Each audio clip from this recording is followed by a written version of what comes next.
Joe Vitar. This is Ramon Robles. And we talk to fascinating people about their love of hunting, shooting sports, and the outdoors.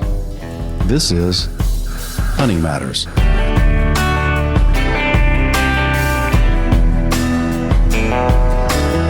Mike Arnold is our guest today, Ramon. Remember Mike? I do remember Mike. I'm wondering if you're having animal envy right now. Look at all those trophies he has. I'm checking it out. It's pretty cool. Well, it's the reason that my PETA friend, literally, I have a friend who's for a PETA, will not walk into this room. Oh, wow. Really? She said only if the animal, the other half of them was on the outside, and I explained to her that would be animal cruelty, but she didn't get the point. So now, are these animals you ran over? Yeah. They let me drive all over Africa, and I didn't need a rifle. Hilarious. Just a bumper guard. Yeah. Are those recent memories, Mike? Are they new? Some of them are relatively new. That the stag over there and the roebuck inside the stag right there are from a trip to Sweden. So that's, I'm trying to think. And that pheasant that's right over my shoulder was also from Sweden. I always wanted a pheasant trophy. And so I had to go all the way to Sweden. I was going to say, they have those in the U.S., right, Mike? I never could hit one with my car, Over there, I got one. But anyway, So I heard they like badminton rackets to using over there. Now, do they have different accents over in Sweden versus the ones here in America? They have different colors, I'll tell you that much. Okay. And that darn thing was huge. He'd obviously found a corn pile somewhere. So it's beautiful. He was. I didn't get to eat him, unfortunately, but that's the only thing. Yeah. So our viewers and listeners that are checking in with us this week on Hunting Matters with Joe and Ramon, if you've not listened to past episodes, then you don't know Mike. Mike's been a guest on our show before. Mike's a lifelong hunter. Since the age of 5, he's been roaming the hills and valleys and forest in pursuit of animals. And Mike, for those who don't know, tell us what your paying gig is. Well, since I just got an email from a big committee that I have to submit some stuff to, and I wanted to grow up, I can tell you that my job is department head of genetics department at the University of Georgia. I'm a conservation genomicist, and so I've always used genetics in my work ever since 1975 as a freshman at Texas Tech. And so when I retire, I will have done this for more than 50 years. So, but that's what I do. And I love my job, actually. I really do. And it helps me to go travel. I've been to South Africa pulling hairs out of tails off of rhinos because I'm a genomicist. So I know. Got to do it quick, Ramon. Yeah. Yes. And you got to have somebody else they can see in front of them they can chase instead of you. So Mike, you went to college here in Texas. I'm going to preface that by saying that you've got some Texas blood, Texas roots in you by the fact that Ramon and I are big college football fans. And your university had a kind of a banner weekend last week, right? Yes, we beat the real UT. Being from Texas Tech, please forgive me, viewers who are from University of Texas. I rejoiced. Georgia beat y'all. Someone asked me here, did you root for Texas? And I said, are you insane? But look, Texas, UT has got a great team. They're going to come back. Yeah, I don't want to play them again. Let's just put it that way, because they will have figured out what we did right and then beat the poop out of us next time. Charlotte, my wife, and I were sitting on the couch. She blessed me with an outdoor television, so we were sitting out on the deck last weekend watching the slate of college football. We both love college football, especially the LSU Tigers. Go Tigers! And I've got a buddy of mine. I'm texting back and forth to a former boss who played for the University of Arkansas, and a buddy of mine who is a huge Georgia fan. And so we had a lot of fun this week. But the text that came back, because they were all watching the UT Georgia game, it was like we were all reading each other's mind. The text that we all sent each other at the same time when the game was over was, "Welcome to the SEC, Texas." You know, but they played Alabama and beat them, and they weren't in the SEC then, but darn, they beat Alabama at home under Saban. So, I mean, it's not like their coaches have whatever, and it's not like they don't have a good team. They've got a good team. They have a great team, and I'm glad they lost. Both of those things are very true in my life. Well, everybody beats everybody in the SEC, so even though it's Texas' first year, look, I have no dog in the hunt. I just like to see good football, and it seems like SEC is just one tier below the professionals anyway. So, you know, you're going to get a two-loss SEC team, I'm sure, in the tournament of 12 at the end of the year anyway. So, oh, they will. The only problem is it's like being run over by a bus every week when you play somebody. It doesn't matter who. Yeah. And it doesn't matter who you are. You don't. Right. It doesn't matter how you're ranked. They just come at you and they run over you like a bus, and then you pick up the few players that are still healthy and you play next week. So anyway, it was fun. Now it's gotten crazy because even Missouri and Vanderbilt are, you don't walk into those games. We're going to the Vanderbilt LSU game in a few weeks. You don't even walk into those games and go, oh, it's Vanderbilt or it's Missouri. Not this year. And we've got, unfortunately, I know I have a lot of friends and coworkers and family and things like that are big A&M fans, but LSU's playing Texas A&M this coming week. And those are the top two teams in the SEC, shockingly. Yeah. I love LSU, but I mean, those are the two one-loss teams in the SEC right now. And it's amazing. It's been fun to watch. It's been fun to watch it unfold. So Mike, you've been obviously teaching, and educating for a long, long time. Where'd you grow up? Grew up in Abilene, was born in Fort Worth. Parents moved, they moved actually to Clyde, Texas for a few years outside of Abilene, or a little ways away from Abilene. Daddy raised quarter horses, and his two sons, once we were old enough, broke quarter horses to saddle. And because Daddy realized that he didn't want to fall off of horses anymore, and he had two sons who could do that. And I had an ENT actually one time, ear, nose, and throat doctor asked me if I boxed growing up, and I said, Joe and Ramon have seen me, folks, and from this down, and they're laughing because of that. I looked at him and said, are you kidding? Look at my physique. And he said, did you play football? And I said, well, yeah, but I'm not that old. We had face masks. He said, well, your sinus cavities are all crushed. He said, I don't know. I said, oh, well, I fell off of horses a lot onto my face. So cowboy hats don't help when you fall off. You guys didn't wear the helmets that the PBR guys wear. Heavens, no, Daddy wouldn't have invested in those. He had a spare if one of us died, so. But anyway, no. So I grew up in Abilene and hunted around there, like I write about. I mean, we lived in the country, and I would walk out my back door, and we had 2,000-3,000 acres behind us of scrub. It was normal old West Texas scrub, but quail, dove, rabbits. Didn't have squirrels, didn't have trees right for squirrels, but and we did not have any deer when I was growing up there. Now it's one of the darn best places in West Texas for deer, for whitetails. So, but then they hadn't expanded into there. Yeah. Do you hunt there in Georgia now?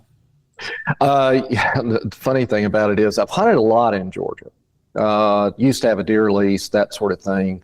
I've hunted a lot of the plantations because they've invited me in to come and hunt and then write articles about them.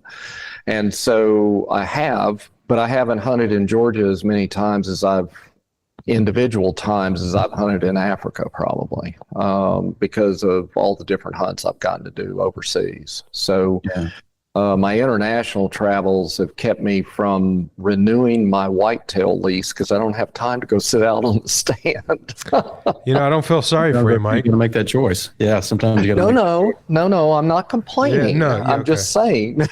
Yeah. But I do hope to get back to being able to drive for an hour or 45 minutes and go to my deer lease. I would love to be able to do that.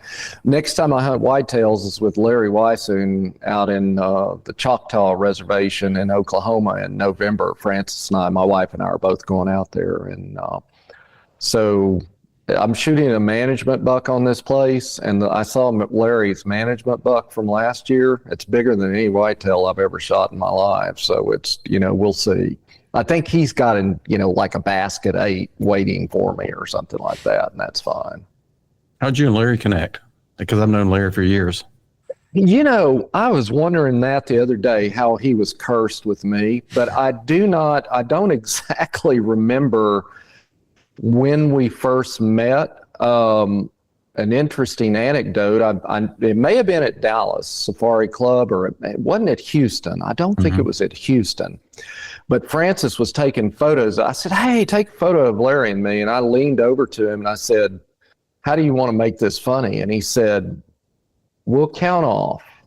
And on 3, you kiss me. Seriously, guys, I laid a big old wet one right on his cheek, right as Francis snapped the photos. We had the photo, and I said, you want me to post this on Facebook or any of the big social media sites? He said, I don't care. Yeah.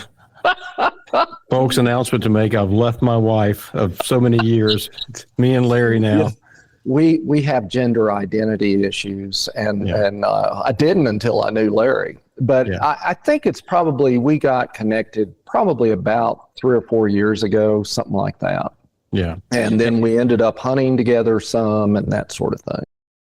Right. And for those who don't know, I mean, I know you're not going to blow your own horn. I am, but you're an unbelievable educator and researcher, but you're also an outdoor writer and an author. We share a love of writing as well. I have not written the thousands of articles that you write, and you provide information for our members and our readers in our Hunter's Horn magazine as well. But did you have a love of writing early on? Is that something that's always kind of been your thing, or did that develop later?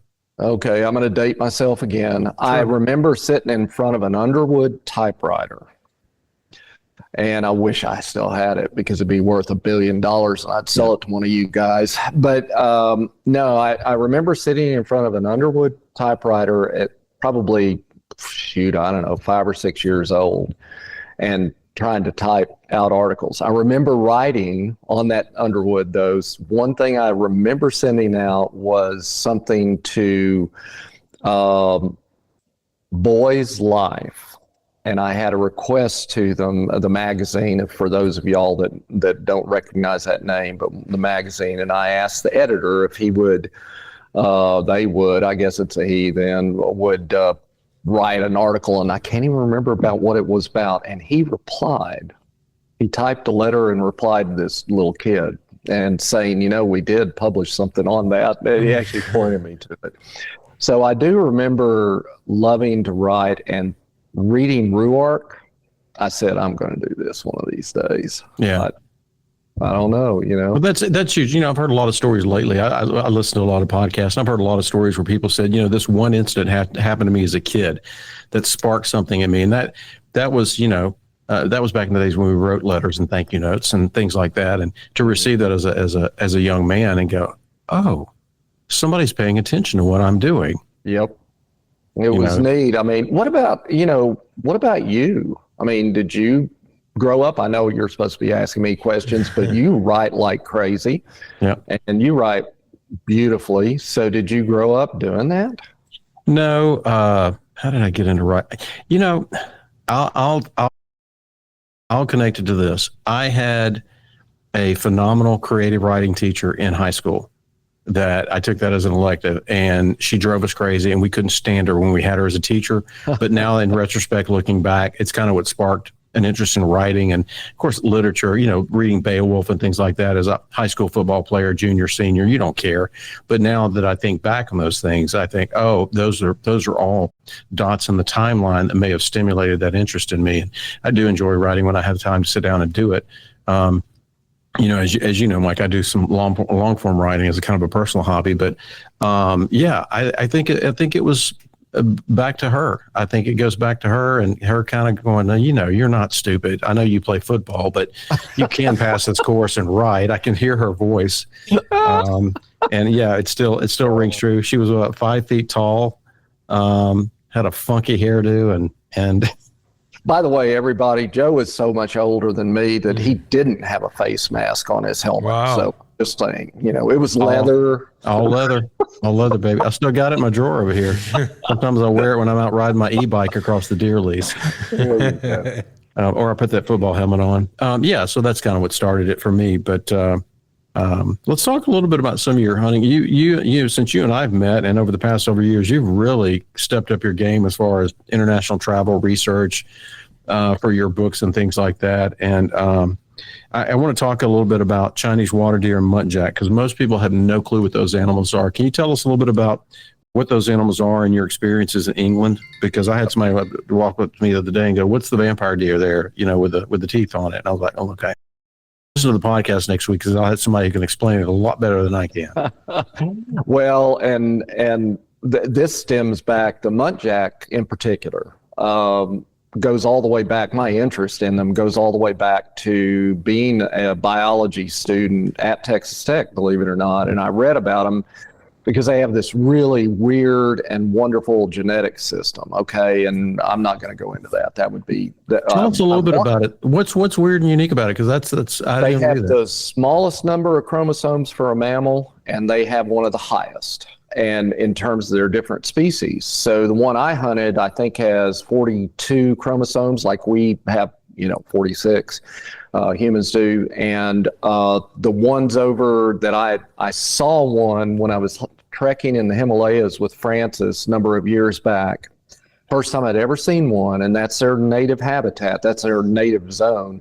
And that would have had like maybe 8 chromosomes, and they've had all of these chromosomal, what's called rearrangements. They stick together, and that really probably has contributed to them being able to live all over the place in different habitats. So I learned about that because I was doing genetics, and I was a mammalogist. I worked on mostly bats and rats, but I worked on white-tailed deer too, and all sorts of different things. And we learned about that animal, this thing called the muntjac. And it is, like you mentioned, they call it vampire deer, but the Chinese water deer is actually called the vampire teddy bear, because if you look at its face, it's got this cute face on it, sort of puffy cheeks and all that sort of stuff, like Churchill did, teddy bear. But anyway, and then it has some people refer to them as fangs, but that's a misnomer because they're tusks. Or, they're elongated teeth is what they are. And they're not hollow like a venomous snake or something. That's why they're really not fangs, but they look like them. And so that's why you can understand why people call them vampire deer. Yeah. And so the muntjac is the same way. It doesn't have the length of fangs that the Chinese water deer does. So Chinese water deer's tusks can get up to 3.5 inches long. The muntjac is much smaller. They're tusks, but they're there. And it's a primitive characteristic. I'm going to go all geeky on you again. It's a primitive characteristic in deer-like relatives. And in fact, if you talk to people who have shot enough bucks out there, whitetail bucks in North America, they quite often will say, yeah, I've seen an elongated, tooth on some of my whitetail bucks. And that's a regression towards that primitive stage. So anyway, they're tusked deer. So it's kind of like it's almost like when you see the pictures of the saber-toothed tiger, they have their canines. I'm not a scientist. Yep, canine. They're so much bigger, so much larger. Yep. Okay. Exactly. That's exactly what they are. And on really, the Chinese water deer I shot was okay. We tried to get on some others, and those are flighty little animals, I'll tell you. But we still got one, and he's beautiful. I'm very proud of him, and the muntjac was gorgeous. But yeah, so they're a weird and wonderful little deer. They're both introduced. Obviously, you can get that from what I said about the muntjac. They're introduced to England.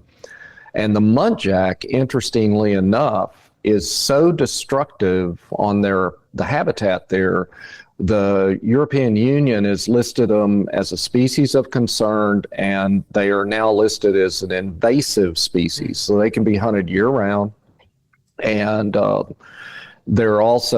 have to be hunted and culled for management, or they will destroy the habitat. And what that means is they starve to death during a winter time, but they also, you lose all the songbirds because there's not the vegetation for them to nest in. I mean, everything.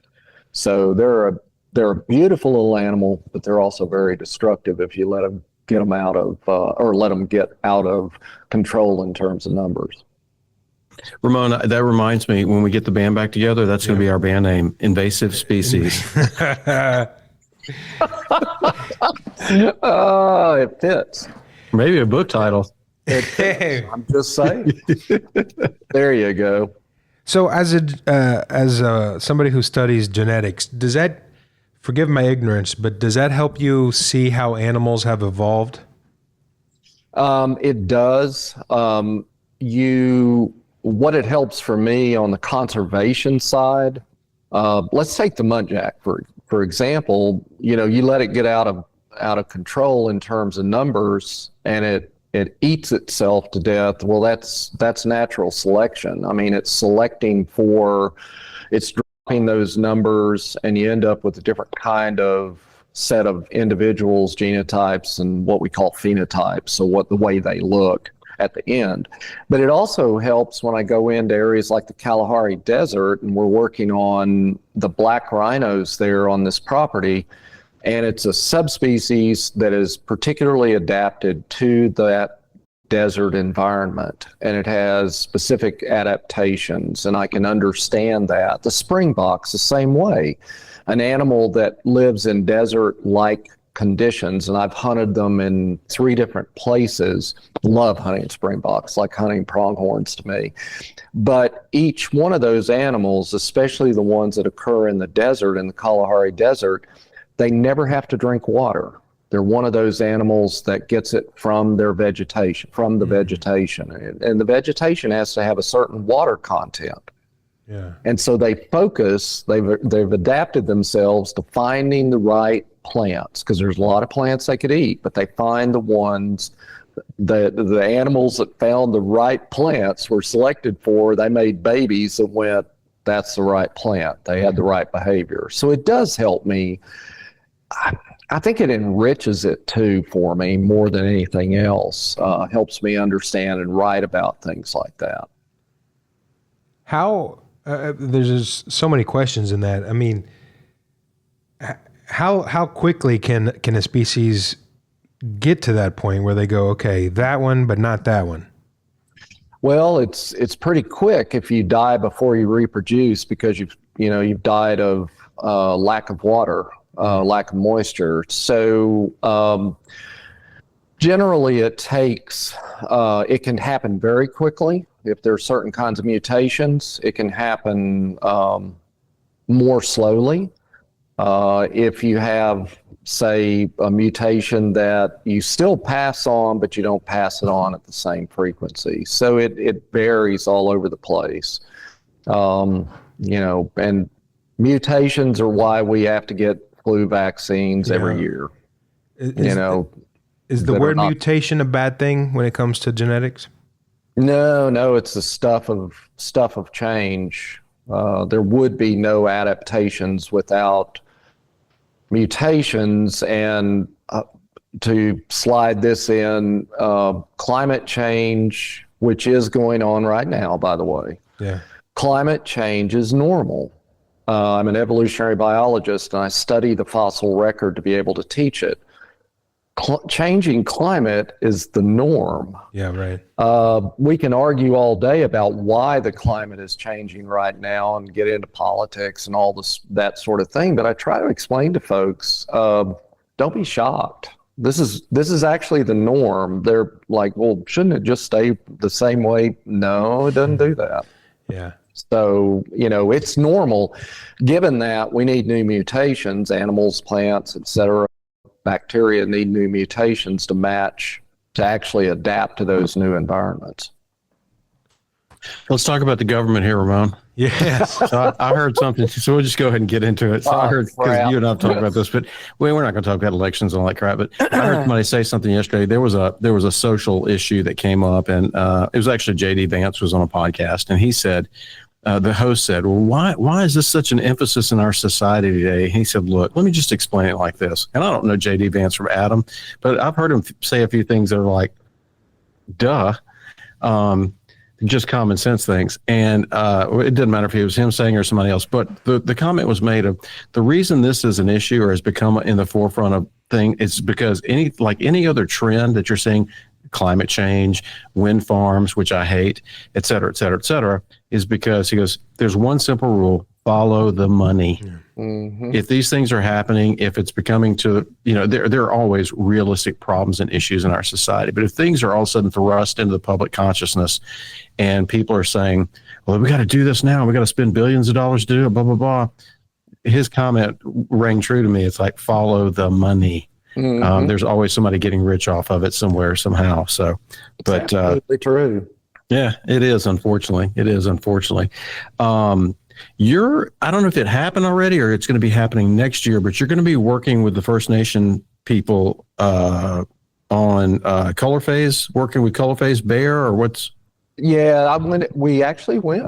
Okay, you already went. Yeah, so we went up to British Columbia into the area that it's so nice to have gone up there. I don't know about y'all, but I read Jack O'Connor from very young age, and to go to an area where Jack O'Connor likely hunted through this region, that was pretty special. But what we were doing, one of my trips are combination things.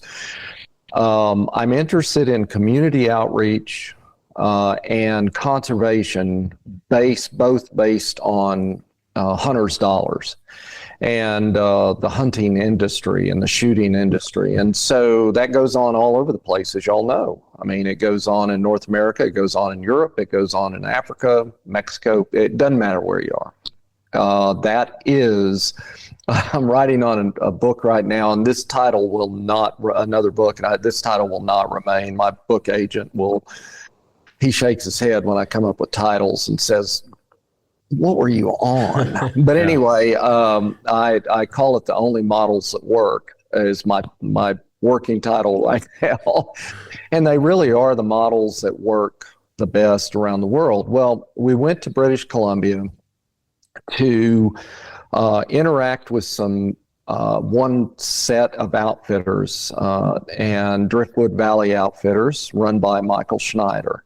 And Michael works with the First Nation folks up there called the Takla Nation. It's actually a series of tribes. And we went up to hunt black bear, but I wanted a color face black bear if I could get one. And what I mean by that is in mammals, as y'all know, mammals have a variety of coat colors. And I have a black bear, and I love them. And if I had a shot another black bear, that would have been fine. But I was hoping they have about a 30% frequency of other color forms. And so the hunting side of it, I wanted, if I could, get one like that. A different color from black. And then we went into, after we hunted, and by the way, I got what I call a chocolate one. Those dyed-in-the-wool hunters will correct me and say it's called a cinnamon. And I said, yeah, but I like calling it chocolate. So I'm going to write about it. And there was a Sports Afield article that just came out called Chocolate in the Morning.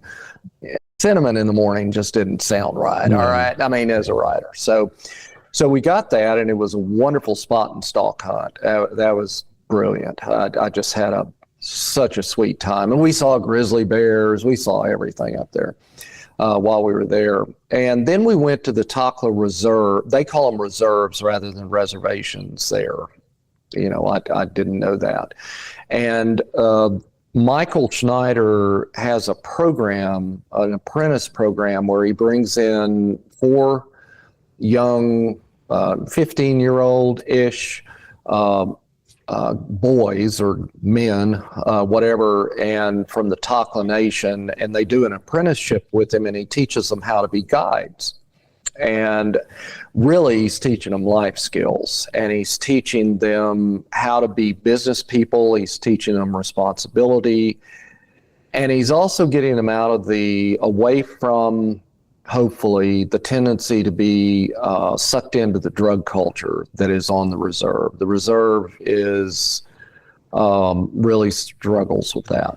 And so the parents and grandparents, et cetera, are so excited when Michael, accepts their child into his program. And he has some real success stories.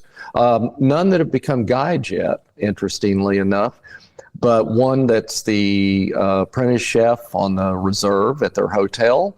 Another one that just graduated high school as well, which is a huge thing. Kids graduate high school, and he's going to university.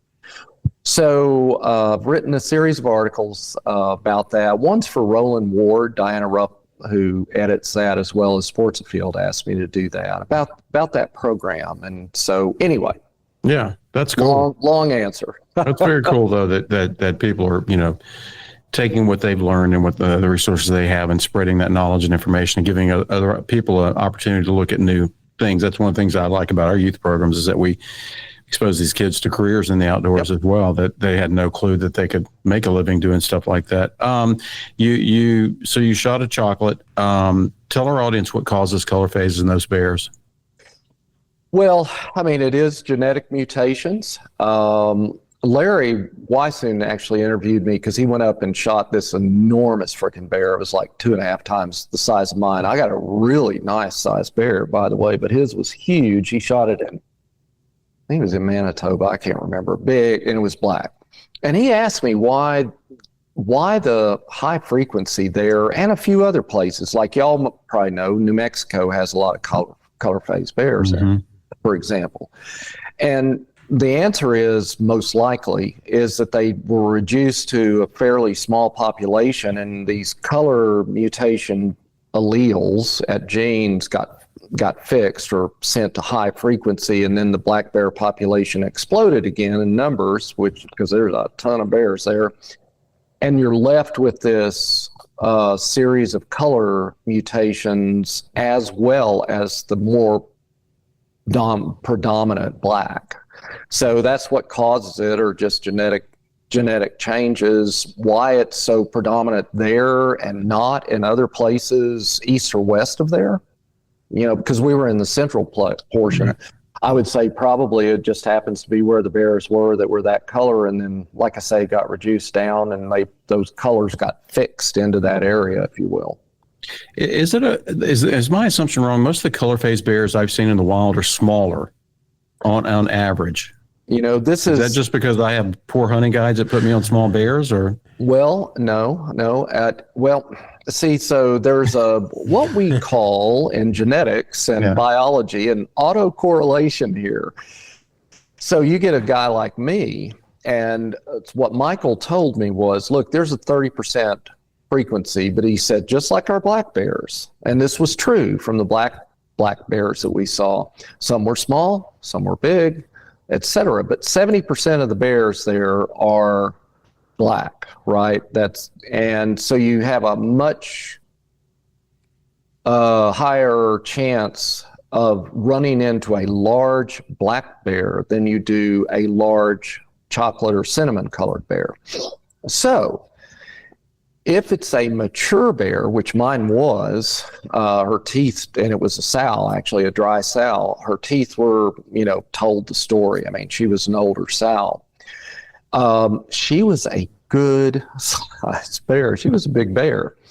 But the autocorrelation is that if someone really wants a color phase bear, then they may get shot younger, because they're in lower frequency, there's fewer big ones, you can still get a mature one, but not just an enormous one. So the question is, are different colors smaller, or cinnamon's normally smaller? The answer probably is no. They can get just as big as a big black bear but they're probably harvested at an earlier age. Got it. Makes sense. Makes sense. So, Ramon? well, I'm just thinking about all of this stuff, and I'm thinking to myself, what part of the bear do you eat? The whole thing. All of it, right?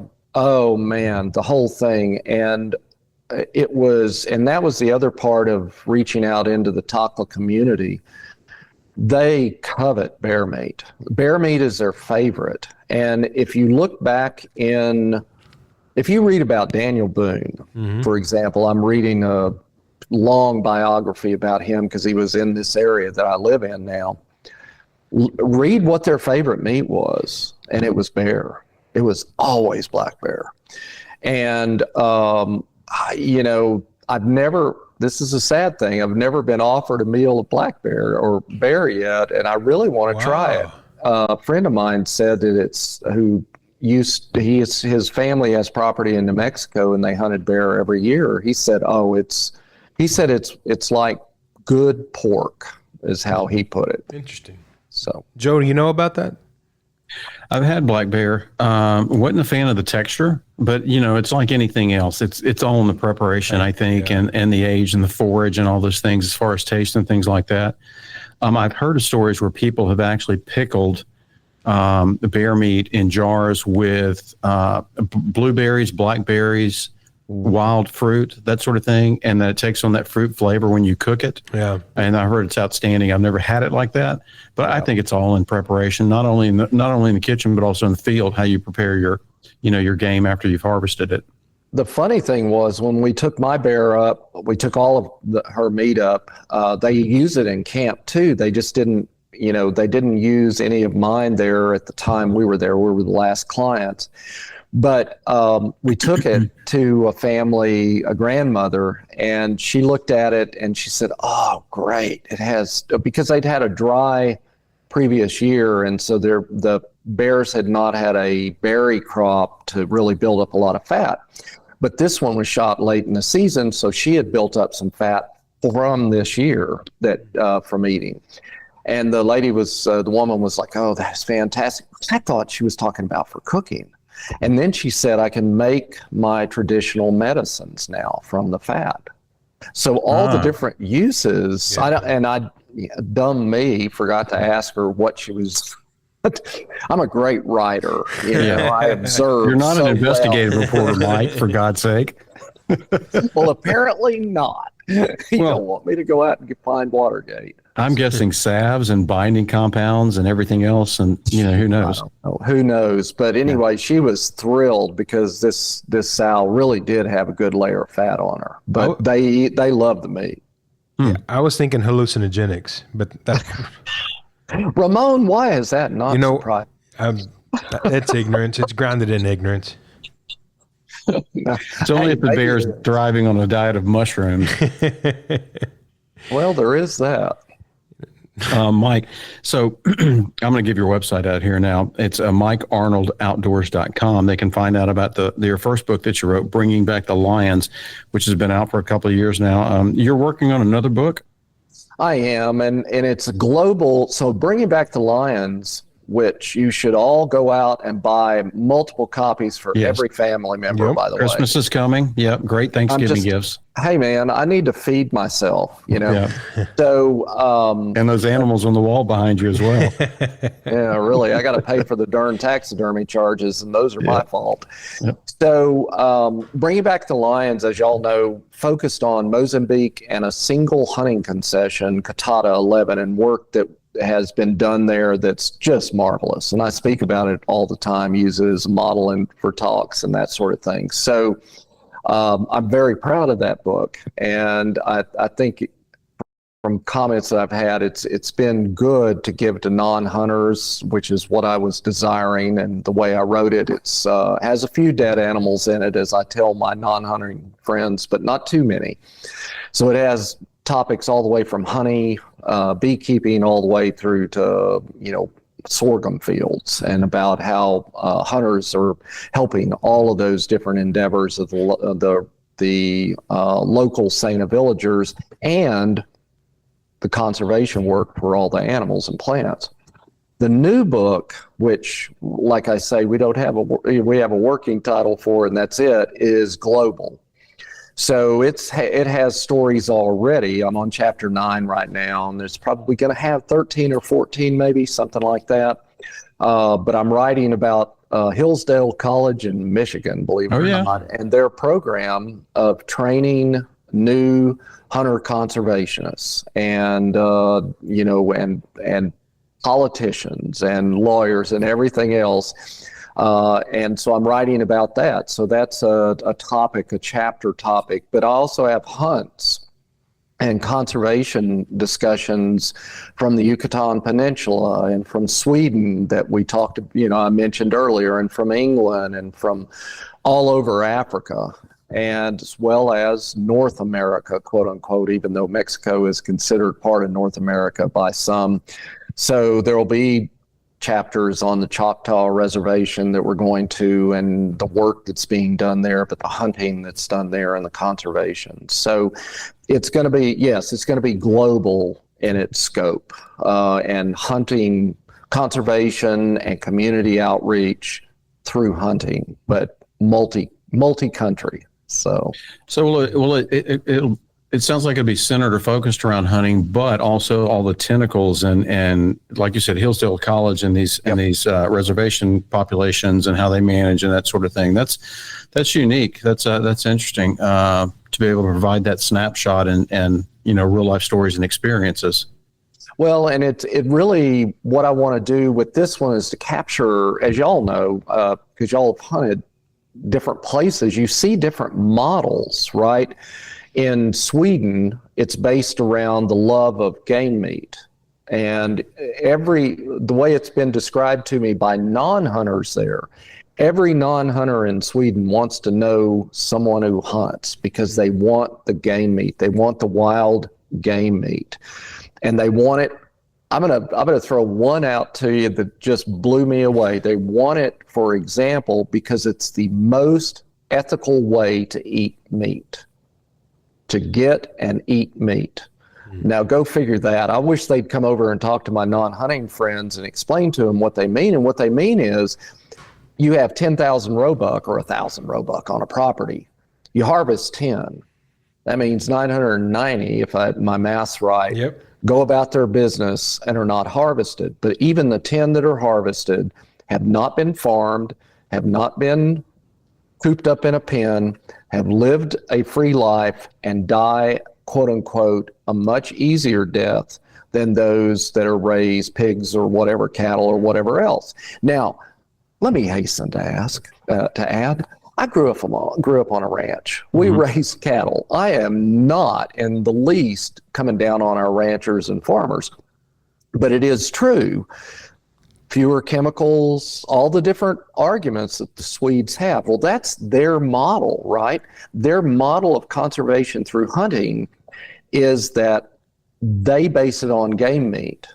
It's not based on an excise tax like ours is in the Pittman-Robertson, which works beautifully, by the way. It's based totally on something else. So I'm writing about those models. What drives conservation through hunting in these different areas? And so I like being able to do that.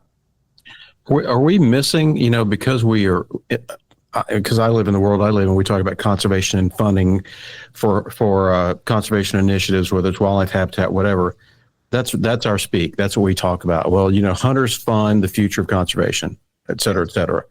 Are we missing the mark in the United States? Because I can't tell you a single guy on my deer lease they like to hang out and escape reality and hunt and fish, but they all bring home the meat.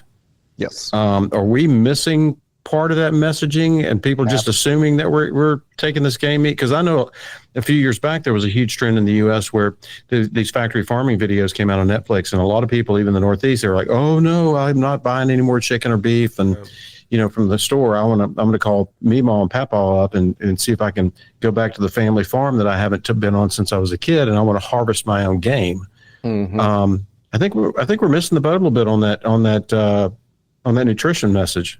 I believe so. Now there are a number of people, Wild Harvest, you guys know about, who are communicating this message and trying to get it through to look. We're probably never going to reach anti-hunters. I do have, my friend who's from PETA read my first book, and she said I changed her mind, was her comment. And I said, drop in your PETA membership. And she said, heavens no. She just meant that she didn't know hunters did contribute the way we do. And she's a thinker, okay, but she's still not going to be for hunting. But we can reach non-hunters if we could reach them. And there are a lot of people who want to make inroads on the game meat side. And see, what we're bumping up against, though, y'all know this, what we're bumping up against is the reason that game laws came in is because we were poachers. We were a developing country, and we ate everything from 1600 to 1900. We ate everything that had protein in it because we were protein starved, just like a developing country always is. Their population in the rural areas.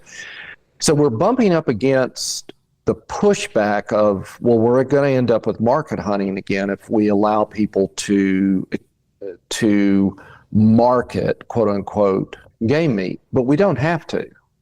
They don't market hunt in Sweden. They have individual hunters out there, and they bring a moose in, and they're compensated for that, and they have a license they have to show. So are we missing out? I believe we are, because we have a messaging that we could say to a lot of my friends who worry about hunting, and I say, look, this is how it works, and this is the kind of protein product you get at the end, which you're after if they're eating meat. I said, this is the kind of product you want. No chemicals, no, not farmed, not this, not that. And they're like, I didn't even think about that. So I think we are missing the messaging as hunters. Which I find surprising, because typically the hunters have been carrying the water this whole time. Yeah, but you know what? I think that two things have happened, Ramon. I believe in our messaging. I think maybe the pendulum swings one of two ways for folks. I went and gave a talk, to give you an example. I went and gave a talk last Wednesday at the Coastal College of Georgia to their environmental studies kids. And I gave it on. They wanted me to speak on what is conservation through hunting and fishing, but what is conservation through hunting? And I stood up and I talked to him, and I said, now, what you're not going to detect from me is any shame in the fact that I'm a hunter. I'm very proud of it. And here's why. And so I think some folks, depending on their personality, might shy away and go, oh, they're not going to like me if they find out I hunt. And then you've got the other extreme of that pendulum where someone just wants to, I'm a redneck from West Texas, so I can say this. Yeah. They just really want to go redneck on them, and just assume they're going to be mean to them and just go ahead and yell at them. And neither one of those approaches works. We need to engage with folks and explain to them why we hunt. First of all, see, this is the other thing. I get reprimanded by folks in our industry for using the word trophy and using the word sport hunting. And I intentionally use both, mainly because I'm damn near dead, and so I can say anything I want. I'm old enough that I don't care. No, I do care. Yeah. But I want people to understand that I'm passionate about my sport. What's wrong with calling it a sport when we also know that it is the only sport out there that's got a benefit all the way down the line in terms of protein and in terms of financial and for the local communities and everything else. So I don't mind that. And trophies to me are an essential, integral part of that. Some people don't understand. My number one trophy from my hunting life is a white-tailed doe I shot when I was 5 years old. and I still remember her. It brings tears to my eyes when I start talking about her, because it introduced me into this family, and she's my number one trophy. And I've got a leopard y'all see on the wall, and I love that. Yeah. And I love that hunt, and I wouldn't give that safari up for anything, but she is my number one trophy. But she's a trophy to me. So I don't know. Like I say, I'm countercultural for a lot of hunting folks who want to say, let's not use those terms because it puts people off. I'm like, well, hopefully they'll know I'm not being mean. Yeah, it's funny how those things stick in your mind too. I still remember the first deer I shot with a slug in Louisiana. You know, in Louisiana at the time growing up, there was not a lot of deer there. They've made a tremendous rebound, but that deer was so small. It was legal. It was legal shooting size, but it was so small it actually fit in a cooler before I even cleaned it. And they made fun of me, but I'd never been more proud. You know. Oh yeah. Of that. Yep. But I remember that every second of that experience. You know. 50, 60 years, 55 years later, 50 years later. What do you do to relax? You're jet setting. You're kind of an international man of mystery and all this stuff. And so what do you guys do to just relax? I hire myself out as an assassin. I just go ahead and, I can't really do anything else except shoot. So the taking of a human life is what calms you, Mike? Is that what you're saying? Wow, that one better be edited out or my wife's going to shoot me. We all know it's not true. We all know you're a spy, but not an assassin. Yeah. I'd be really good at that. Oh no, here he comes again. I read. Still talking? I read, Joe. Yeah. I really do. You know, that's how I relax. And I'm reading it. Someone said, so did you reread, do you read your book again? I don't know about you, Joe. Do you reread your books after they're out? First of all, I got to get a book out, Mike. If that happens, no, I will not reread it because I've read it enough that I don't need to. But I read right now. I'm reading The Lord of the Rings again, and I'm also reading on Ruark again, and so I'm eclectic. I read an awful lot of different things, and so. But that's how I relax. I read. Yeah, I got a book for you, and you probably have read it, knowing how much you read. You ever read a book called Boy Captives? No, I have not. You should get it, and I'm not endorsing it, but I found it. I bought it years and years ago in a convenience store in the Texas Hill Country, and I found it on Amazon. It talks about how all these children of German immigrants were captured and went to live with the Indians and preferred that lifestyle over their German parents. I have not read that. Thank you. I will get that. It's phenomenal. And there's a companion book. I think this one talks about two brothers, the Smith brothers from San Antonio, who were captured. The other book, which you'll see under, people also like that section, is a kind of a comprehensive history of a bunch of different families who had their children kidnapped by the Indians and that just never really reassimilated to their regular way of life when they were brought back by the U.S. Army. It's very interesting reading. Okay. And now I've read those books 4 or 5 times. I got to admit. Yeah. Well, I reread books. I mean, that's the Daniel Boone one that now I've told you I'm reading at least 3 books. I do that. I have this slew of books and I'll finish them, but I read them. But yeah, I've reread most of my books. Ramon, we don't get many readers on this show. No, I feel threatened actually. Well, I'll just tell you, my own kids have said, I said, doing another podcast. Oh, that's fantastic. I said, how many books have you read, this year? Shut up, Dad. Yeah.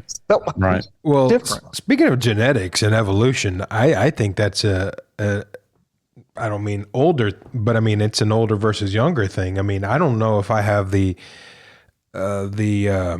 I can't stick with the book long enough because my mind is just racing in so many directions that I can't sit for a second and focus. I always have to be checking something, and it's just a sickness. I need help. I think that's the generational thing. Well, there are meds you can take for that, by the way. No, I think it's generational to some degree, and then also personality type. Yeah. Frances doesn't read like I do, and she's a little bit older than me. And that one will get out now. And now you've done. Now we'll cut that out. Mike, I did have to make a comment totally off subject. Man, that shirt you're wearing is iron to perfection. Did you do that? I did. Yeah. Did you? No, you got 2 strikes against you now, big boy. No, I did not. If I had ironed it, it would have. I ironed. Okay, I got to tell you the story. I ironed a shirt. Frances called me. She was playing piano at church one time years ago. And they were doing some special thing, and she'd run off without a white shirt that she was supposed to wear, but it needed to be ironed. She said, honey, you need to iron it. And I ironed it. And I thought I did a great job. And I brought it up there, and one of the other women looked at it and said, just take it home.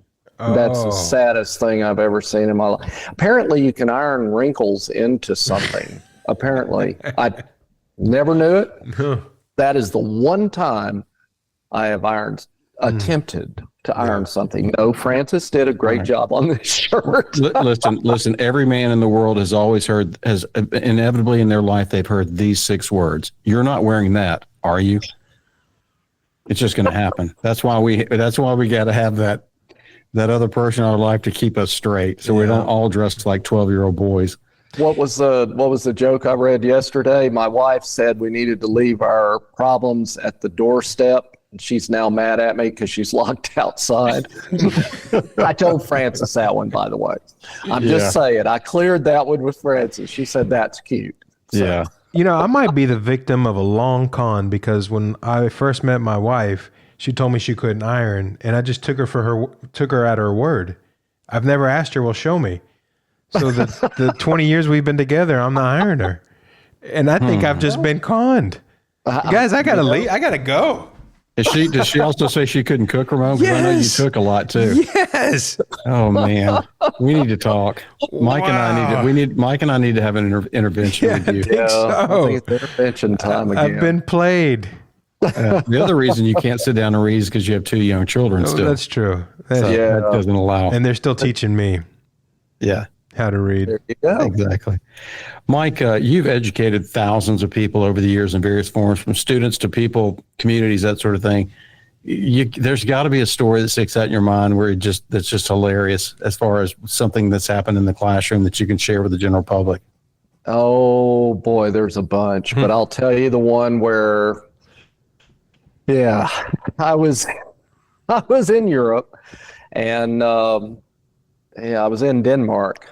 And they had invited me over. This was a science talk, okay? And they had invited me over as God. You know, I was their keynote speaker, and I was speaking to 850 folks.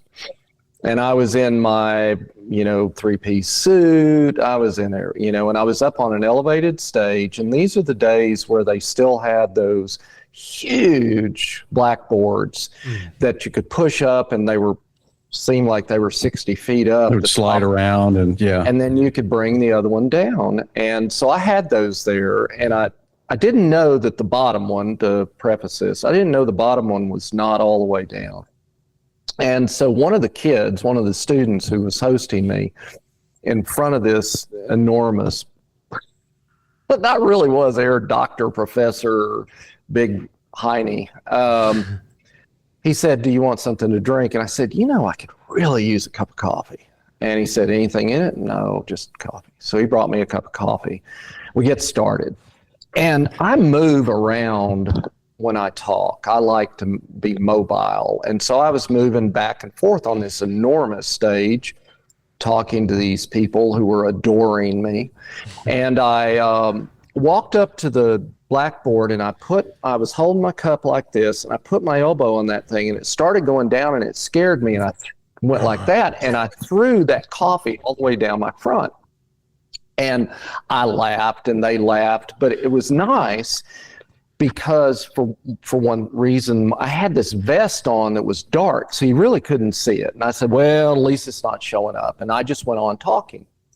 Right in the middle of my talk, and Frances understands this, I have no filter. And I'm speaking, and I don't know, maybe halfway through this, and I'm using my PowerPoints, and man, I'm wowing them, even though I had a mishap.